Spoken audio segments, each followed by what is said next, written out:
visite officielle du Premier ministre en EAU, le Vietnam et les Émirats arabes unis ont décidé d'élever leurs relations bilatérales au rang de partenariat intégral. Les producteurs de café vietnamiens s'efforcent de se conformer au règlement de l'UE sur la déforestation. La zone de réinstallation de Long An Binh Sơn est devenue la nouvelle maison des habitants qui vivaient autrefois dans la zone du projet de l'aéroport de Long Thanh.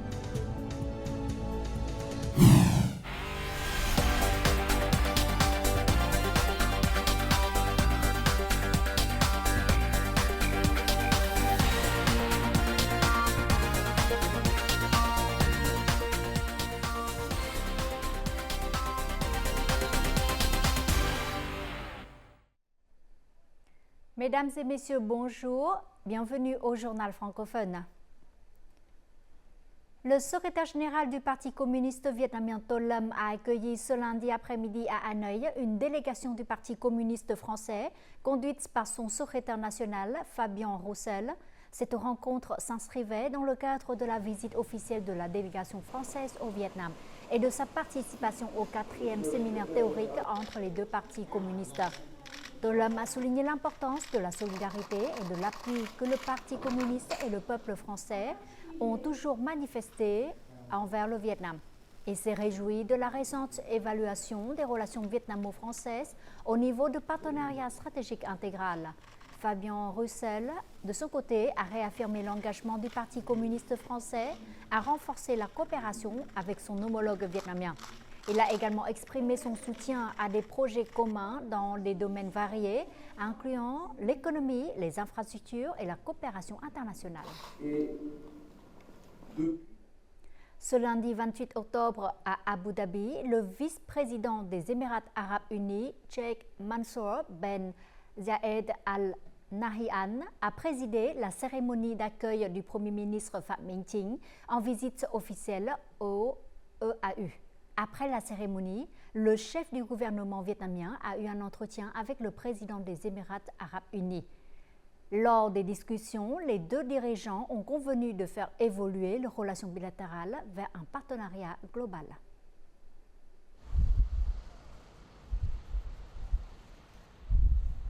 L'accueil officiel comprenait 21 coups de canon en l'honneur de la délégation vietnamienne.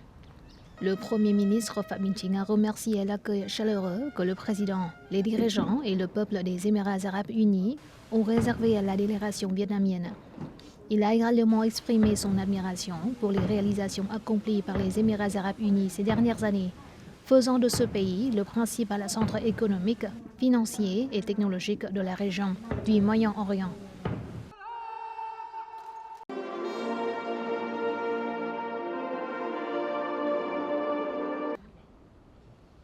Le Premier ministre Phạm Minh Chính et le président des Émirats arabes unis ont réjoui des avancées significatives dans les relations bilatérales, marquées par une confiance politique croissante, une meilleure compréhension mutuelle, ainsi qu'une coopération économique renforcée. Sur cette base, les deux parties ont convenu de faire évoluer leurs relations vers un partenariat global. Ainsi, les Émirats arabes unis sont devenus le premier partenaire global du Vietnam dans la région du Moyen-Orient, démontrant la détermination et les attentes des dirigeants des deux pays pour porter la coopération bilatérale à un nouveau niveau, plus substantiel et efficace. Les deux dirigeants se sont mis d'accord sur 6 domaines prioritaires: l'élaboration rapide des programmes d'action pour ce partenariat, la promotion de l'innovation, de la transformation verte et numérique, le développement de l'économie séculaire et l'intensification des échanges commerciaux et d'investissement. Les deux pays s'engagent aussi à promouvoir l'industrie halal. Le président émirati s'est engagé à ouvrir son marché aux produits halal vietnamiens. Enfin, la coopération culturelle, touristique et sportive, ainsi que la coordination dans les forums multilatéraux seront renforcées. Le Premier ministre Phạm Minh Chính a par ailleurs sollicité un soutien pour la communauté vietnamienne aux Émirats arabes unis, tandis que le président des Émirats arabes unis a exprimé son soutien à plusieurs projets, notamment la création d'une académie de football au Vietnam et la construction d'un centre financier à Ho Chi Minh Ville. En visite officielle aux Émirats arabes unis, le Premier ministre vietnamien Phạm Minh Chính a rencontré dimanche des dirigeants d'entreprises émiratis des secteurs portuaires, logistiques, industriels et de gestion des infrastructures. Parmi les personnalités présentes figuraient le président du groupe Prime, le PDG d'Abu Dhabi Ports, le directeur du groupe NDMC, le directeur d'Emirates Driving. Le Premier ministre a souligné l'importance accordée par le Vietnam à 3 percées stratégiques, notamment les infrastructures de transport. Il a encouragé ces entreprises à approfondir leur coopération et leurs investissements, non seulement dans ces domaines, mais aussi dans des domaines émergents tels que l'intelligence artificielle, le cloud computing, l'Internet des objets, la transformation numérique et la transition écologique. Les dirigeants émiratis ont manifesté un vif intérêt pour le marché vietnamien, notamment dans les secteurs de la logistique, de la gestion d'infrastructures et de la construction navale en Asie du Sud-Est. L'Assemblée nationale a tenu ce lundi à Hanoï une session plénière sur le marché immobilier et le développement du logement social entre 2015 et 2023 afin d'évaluer les politiques en place et de déterminer de nouvelles orientations pour répondre aux besoins croissants en logement abordable. Apprécions les efforts du gouvernement dans l'organisation de plusieurs réunions avec les entreprises pour atténuer les défis et promouvoir un marché immobilier sûr, sain et durable. De nombreux députés ont pourtant exprimé leurs inquiétudes face à l'inflation galopante des prix et aux bulles spéculatives qui faussent le marché. Les discussions ont également porté sur la nécessité de garantir une offre adéquate de logements sociaux et de relever les défis dans ce secteur. Plusieurs délégués ont souligné un problème crucial concernant la mauvaise application des critères d'éligibilité pour l'accès au logement social. Au cours des 9 premiers mois de l'année, le Vietnam a attiré 25 milliards de dollars d'investissements directs étrangers, contribuant positivement à la croissance économique. Le 4e trimestre est une période difficile où le pays doit encore attirer environ 15 milliards de dollars supplémentaires pour atteindre l'objectif de 40 milliards de dollars pour l'ensemble de l'année. Se concentrer sur l'accélération de flux de capital vert est une solution que les entreprises et les localités promeuvent. Daikin vient d'investir dans cette usine standard durable pour garantir l'écologisation de l'ensemble du processus de production. L'usine est alimentée par l'énergie solaire. Le produit applique une technologie de réduction des émissions. Nous coopérons avec des parcs industriels pour développer la production d'énergie solaire et souhaitons disposer de davantage de mécanismes permettant l'utilisation de l'énergie verte et des crédits carbone. Chaque province et ville choisit sa propre direction pour exploiter ses avantages comparatifs pour attirer les investissements étrangers. Bac Ninh, la localité leader du pays dans l'attraction des IDE, promeut des solutions pour attirer des flux de capitaux de haute qualité. Quant à Haiphong, elle crée de nouveaux avantages compétitifs en réformant sa structure et en préparant un fonds foncier propre. Nous continuons d'attirer des investisseurs dans les secteurs des semi-conducteurs, de la haute technologie, de la pharmacie et de l'aérospatiale. Dès le début, nous sélectionnerons les grands investisseurs. La ville a soumis au gouvernement la création d'une zone économique côtière au sud de la ville, élargissant ainsi l'espace de développement. De nombreux facteurs affectent l'attraction des investissements, tels que les infrastructures, les ressources humaines ou encore la qualité des services publics. Les investisseurs accordent une grande attention aux politiques d'investissement et aux ressources humaines. Les entreprises doivent améliorer leur capacité à participer à la chaîne de production. Quant aux infrastructures et à la logistique, le Vietnam doit promouvoir les investissements publics et l'efficacité des autoroutes. Selon le ministère du Plan et de l'Investissement, le Vietnam a formé un écosystème de semi-conducteurs et d'intelligence artificielle à grande échelle dans la région. Grâce aux efforts visant à perfectionner les institutions et à développer les ressources humaines, les localités auront plus d'opportunités d'accueillir une vague d'investissements abondants, réalisant ainsi l'aspiration à s'élever et à faire du Vietnam un centre de production industrielle de haute technologie en Asie. D'ici le 31 décembre 2024, les réglementations anti-déforestation de l'UE entreront officiellement en vigueur, ce qui signifie que seuls les produits qui ne provoquent pas de déforestation et qui sont légaux seront importés sur ce marché. Cela pose alors un défi sans précédent aux producteurs de café vietnamiens. Bien que le Vietnam soit le deuxième exportateur mondial de café, son approvisionnement repose en grande partie sur les petits ménages. En attendant les directives officielles de l'UE, la production durable de café est activement poursuivie dans les zones de culture dans le pays. La coopérative agricole Chang Phu gère 60 hectares de café, tous certifiés 4C et Rainforest Alliance pour des pratiques agricoles durables. En minimisant l'utilisation d'engrais chimiques, les coûts de production ont diminué d'environ 10 à 15% par rapport aux pratiques traditionnelles. De plus, des techniques de récolte appropriées ont permis d'améliorer le rendement et la qualité du café. Au début, le café récolté par les agriculteurs locaux ne répondait pas aux normes internationales. Ils cueillaient des grains non mûrs, ce qui entraînait des rendements inférieurs. Depuis qu'ils ont rejoint ce programme, les agriculteurs récoltent désormais des grains mûrs, ce qui entraîne une augmentation de la production et des bénéfices. Les agriculteurs sont vraiment satisfaits. Cette coopérative reçoit également des conseils et du matériel de production pour répondre aux normes d'exportation. Tout son rendement est vendu à des prix allant de 10 à 15 000 dong par kilo, ce qui est plus élevé que le prix du marché. De plus, cette zone de culture s'est vue attribuer une indication géographique, ce qui garantit que les achats et les exportations vers l'Europe restent ininterrompus. Dans le passé, la production était fragmentée. En rejoignant la chaîne de valeur, notre production a augmenté et les produits bénéficient d'un meilleur soutien des prix de la part de l'entreprise, ce qui conduit à des ventes stables et élevées, à tel point que nous pouvons à peine répondre à la demande.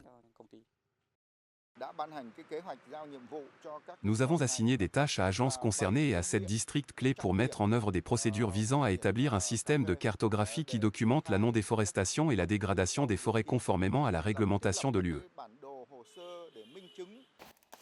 La province de Đắk Lắk compte actuellement environ 210 000 hectares de plantations de café, soit la plus grande superficie du pays. La mise en œuvre des modèles de production de café durable permettent de garantir le respect du règlement de l'UE sur la déforestation. Non seulement l'industrie du café, les entreprises de caoutchouc sont également incitées à s'orienter vers le verdissement pour se conformer aux réglementations de l'UE. Dans des processus de production qui empêchent la déforestation et la dégradation des forêts sont donc déployés avec succès dans l'ensemble du pays. Tout de suite, état de lieu dans le reportage qui suit. Près de 2000 hectares de caoutchouc de la ferme Phu Rieng Do sont plantés conformément à la norme de la chaîne de traçabilité PEFC-COC. Il s'agit de la nouvelle version de la certification forestière nationale. Les critères environnementaux sont la priorité pour les forêts durables. Les facteurs liés à l'eau, à l'environnement et aux routes doivent être respectés. Le groupe de caoutchouc du Vietnam vise d'ici 2025 à ce que 40 à 45% de sa superficie et de ses forêts plantées soient certifiées pour une gestion forestière durable et que 75 à 80% des usines de transformation du latex soient certifiées pour la chaîne de traçabilité. Cela fournira la base pour que l'industrie du bois réponde aux normes d'exportation. Nous garantissons l'origine du bois brut aux matériaux achetés. Ils doivent tous répondre aux exigences du pays importateur. Au Vietnam, il y a actuellement plus de 200 000 hectares d'EVA, soit 22% de la superficie certifiée pour une gestion forestière durable, concentrée dans le groupe de caoutchouc du Vietnam. La production verte et durable est la seule voie vers un développement à long terme de notre groupe et de l'industrie de caoutchouc du Vietnam en général. Nous avons mis en place notre comité directeur du développement durable pour mettre en œuvre cette stratégie. D'ici 2050, le Vietnam vise à certifier 100% de ses zones de production de caoutchouc pour une gestion durable de forêt. Cette certification servira de base à toutes les usines produisant les produits en latex, en bois et en caoutchouc. Le Vietnam cherche également à mettre en œuvre la certification de la chaîne de traçabilité des produits, contribuant ainsi au développement vert et durable de l'industrie de caoutchouc. Notre journal continue avec les taux de change et l'indice de la bourse du Vietnam.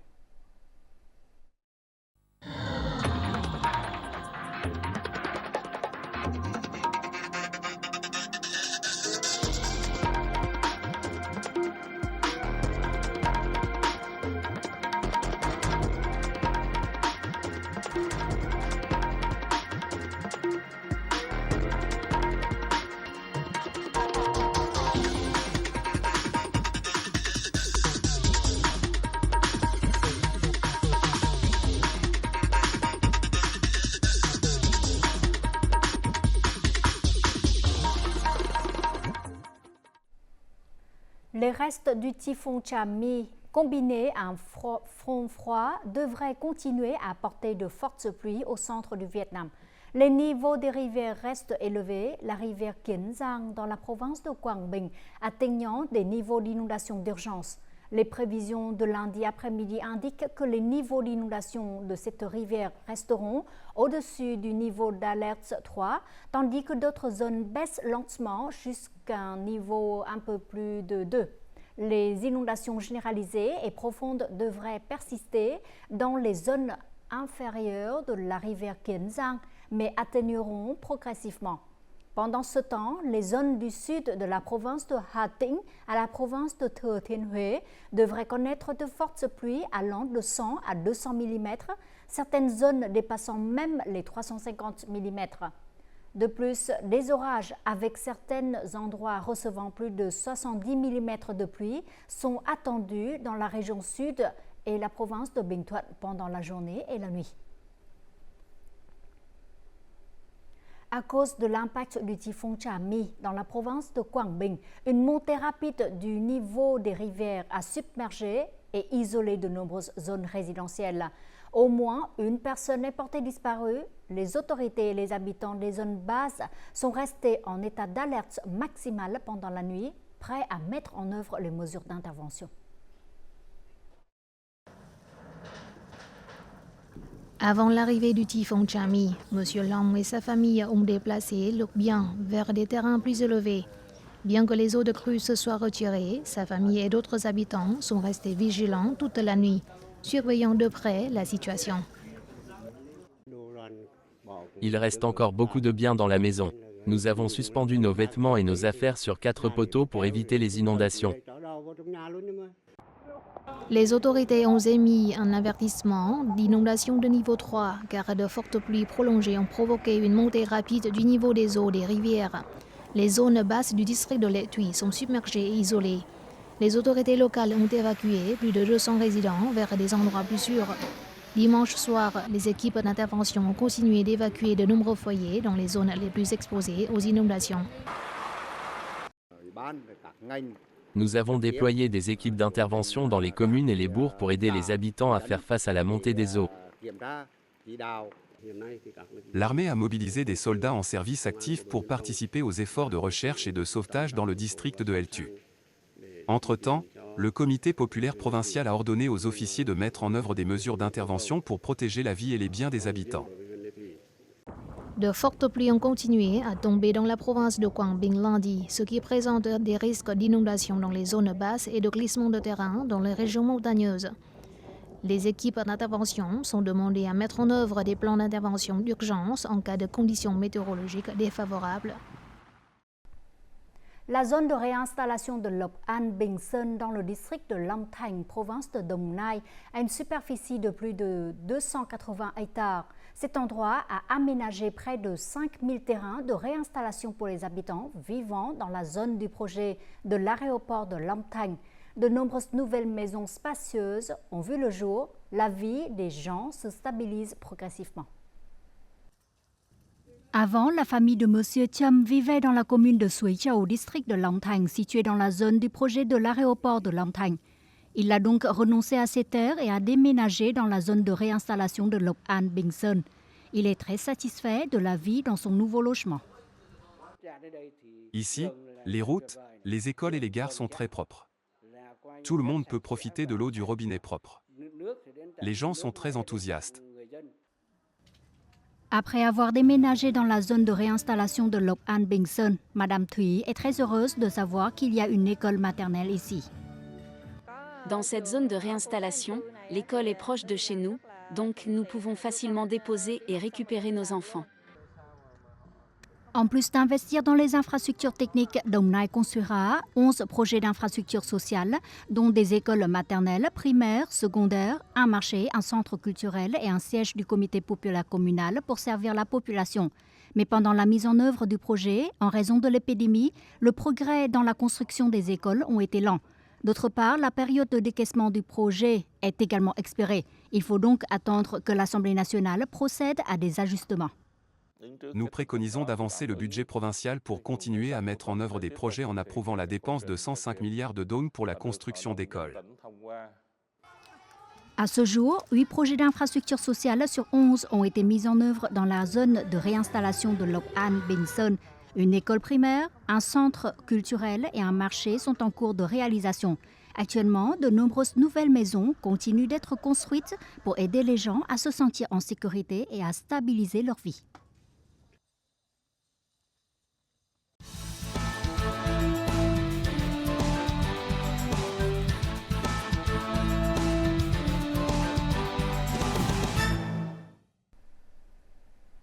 La belle et riche culture du Vietnam se reflète dans les croyances, les modes de vie et les méthodes de production, ainsi que dans les us et coutumes, les traditions et les formes d'art local.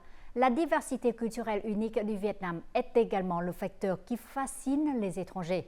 Beaucoup d'entre eux ne se contentent pas d'apprécier les produits artisanaux exquis du Vietnam, mais travaillent également avec les Vietnamiens afin de préserver et de promouvoir ce patrimoine auprès des amis internationaux. Nous les rencontrons dans le reportage qui suit.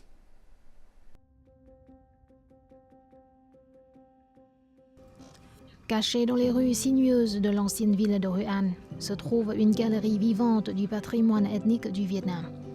En franchissant les portes patinées, les visiteurs se retrouvent dans un monde où l'ancien et le nouveau s'entremêlent, où chaque œuvre d'art, chaque fil de tissu et chaque sculpture récupérée porte en eux une histoire inédite. Cet endroit spécial s'appelle Heart, un nom qui fait écho au mot cœur lorsque vous le prononcez à voix haute. Il y a quelques années, j'ai participé à un voyage caritatif dans un village de l'ethnie Co Thu, situé à environ 200 km de Hoi An. J'ai été vraiment impressionnée par leurs compétences traditionnelles en matière de construction de maisons, de tissage et de fabrication de tissus. Cependant, à mon retour, je n'ai pas pu m'empêcher de réfléchir aux raisons pour lesquelles des créations aussi exquises avaient du mal à trouver les débouchés. Cela m'a incité à trouver un moyen de promouvoir ces produits. Non seulement ceux des artisans issus de l'ethnie Co Thu, mais ceux d'autres ethnies vietnamiennes. C'est ainsi que mon voyage avec Art a commencé.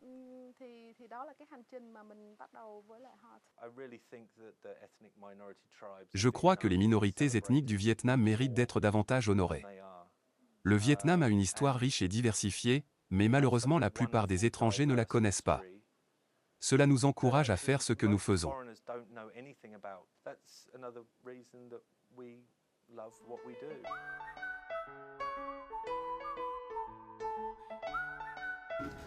En travaillant directement avec des artisans de différents groupes ethniques comme les Hmong et les Cơ Tu, l'ANESAM s'efforce de faire en sorte que leurs savoir-faire ancestraux soient non seulement préservés, mais réellement célébrés à l'échelle mondiale. Ils se rendent dans des villages reculés, s'immergent dans les cultures ethniques et découvrent leurs techniques séculaires de tissage, de teinture et de fabrication de matériaux naturels.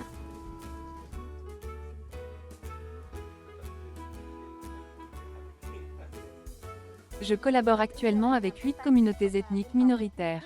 Mon rôle est de leur fournir des informations sur le marché, de partager ce que nos clients apprécieraient et de travailler avec eux pour affiner les idées en conséquence. Par exemple, en ce qui concerne le tissu, je discute de la façon dont il doit être tissé. Une fois qu'ils ont pleinement compris, ils peuvent créer des produits qui correspondent mieux aux demandes du marché.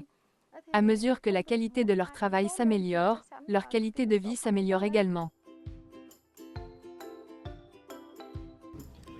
En collaborant avec les communautés ethniques, Hart assure la survie de l'artisanat traditionnel et lui donne une voix nouvelle et contemporaine.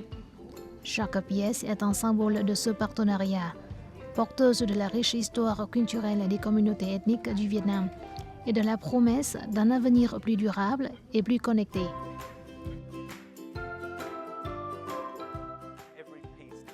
Chaque produit contient une histoire unique, et c'est ce qui crée une valeur particulière, qu'il s'agisse d'un costume ou d'une statue. Ce qui m'étonne, c'est que ces communautés minoritaires sont capables de créer des produits d'une qualité supérieure à tout ce que j'ai vu partout dans le monde. Lorsque les étrangers viennent au Vietnam, ce qu'ils recherchent n'est pas seulement un souvenir, mais aussi l'histoire et la signification de chaque produit qu'ils admirent. Nous leur donnons non seulement de belles pièces à acheter, mais nous partageons également avec eux l'histoire de chaque article. Et parce que nous utilisons des matériaux recyclés, nous nous efforçons de donner une nouvelle vie aux objets anciens, en poursuivant leur cycle de vie de manière significative. Par exemple, nous réutilisons de vieux bateaux de pêche pour créer des sculptures et des statues en bois, et nous utilisons du rotin tressé pour fabriquer des objets de décoration intérieure. Ce qui rend nos produits vraiment spéciaux, c'est que presque chaque pièce est unique. En d'autres termes, il nous est presque impossible de reproduire un élément exactement de la même manière.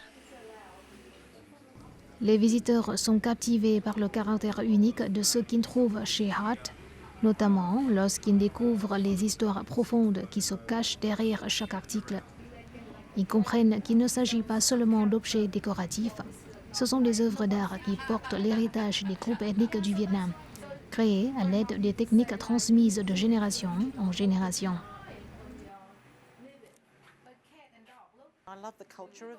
Auparavant, j'étais enseignante, j'ai donc toujours eu une passion particulière pour l'exploration de différentes cultures. Ce que j'apprécie le plus, c'est la façon dont la vie et l'histoire de chaque personne se reflètent de manière vivante à travers chaque œuvre qu'elle crée. Chez Hart, ce qui a commencé comme une simple passion pour l'artisanat vietnamien et la durabilité est devenu quelque chose de beaucoup plus grand et de plus significatif pour tous ceux qui y participent. Le fait de prendre quelque chose d'ancien et de lui donner une seconde vie reflète l'esprit de Hart. Cela rappelle à chacun que la beauté peut être trouvée dans ce qui est négligé et oublié.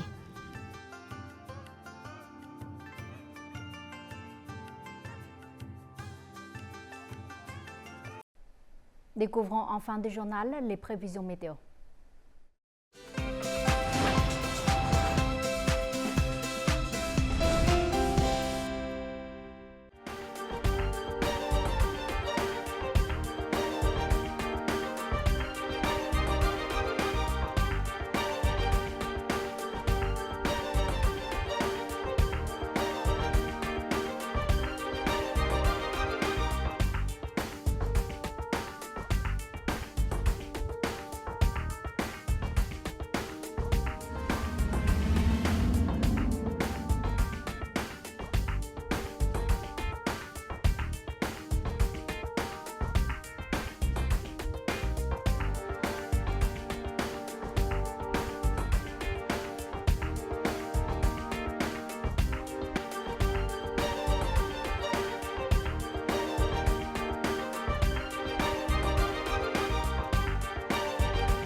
Les informations sur la météo a clôturé notre journal. Merci pour votre fidélité. Au revoir et à la prochaine.